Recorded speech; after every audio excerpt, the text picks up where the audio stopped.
les liens avec Peter Pan deviennent de plus en plus palpables. Aujourd'hui, on parle bien évidemment de Alien Earth en revenant sur son épisode 4. Bon, je me suis rendu compte d'une chose, c'est que clairement la série parle d'énormément de sujets et qu'il y a beaucoup de choses à aborder pour un seul épisode. Donc ce qu'on va faire, vu que j'ai pas beaucoup de temps, c'est qu'on va aborder tout simplement des sujets qui me semblent importants pour l'épisode en question. Donc je vais pas pouvoir parler de tout, mais s'il y a des trucs qui vous intéressent, demandez-moi en commentaire et peut-être qu'on fera soit une autre vidéo, soit on parlera en commentaire ensemble. Pour cet épisode 4, j'aimerais particulièrement revenir sur les rapports avec Peter Pan. Parce que plus les épisodes avancent, plus je vois des liens assez forts à tisser. Déjà, faut qu'on parle de Cavalier. Je pense que clairement, il s'identifie à Peter Pan, le personnage Peter Pan, mais qu'il ne se rend pas compte qu'il a en fait aussi tous ses mauvais côtés. C'est-à-dire son arrogance, qu'il pense savoir mieux que tout le monde, et surtout qu'il se croit intouchable. Parce que si on se rappelle bien du personnage de Peter Pan, malgré ses qualités, il est un peu comme ça. On ne peut rien lui dire, il ne remet rien en question, il sait mieux que tout le monde, il est le plus intelligent,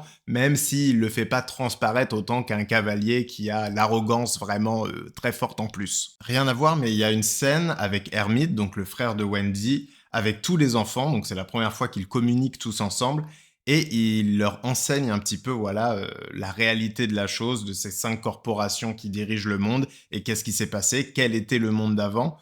Et je vois en lui, en fait, une sorte d'alternative à Cavalier, une alternative à Peter Pan, qui serait un peu le côté terre-à-terre, la réalité. Ce à quoi on revient après avoir fait un tour au pays imaginaire. Donc là-dessus, peut-être que je m'emballe et peut-être que ça passera plutôt par Wendy, mais je sais pas, dans ce premier dialogue, il y avait vraiment un truc où les enfants l'écoutaient. On verra où les parallèles de Peter Pan nous emmènent pour la suite. Après, il y a un autre truc qui paraît plutôt anecdotique dans l'épisode, mais qui à mon avis va prendre une grande ampleur, c'est le passage à la folie, entre guillemets, de Nibs. Et il y a une réelle confrontation entre la religion et la science. Parce que Nibs soutient qu'elle est enceinte, en mentionnant même Jésus, face à une scientifique, celle qui les a plus ou moins créés avec le financement de Cavalier. Et on sent clairement que Nibs n'hésitera pas à être violente. C'est une grande thématique de la saga, et c'est une thématique qui fait son entrée là, ici dans la série. J'ai hâte de voir ce qu'ils vont en faire en vrai parce qu'il y a plein de choses intéressantes à en tirer. Il y aurait tellement de sujets à aborder comme les manipulations de Moreau sur le gamin, mais surtout Kirsch qui voit tout ça et qui n'agit pas comme s'il avait une idée derrière la tête. Évidemment le parasite qui prend possession du mouton et qui a l'air d'observer tout ce qui se passe autour de lui comme s'il allait pouvoir y faire quelque chose.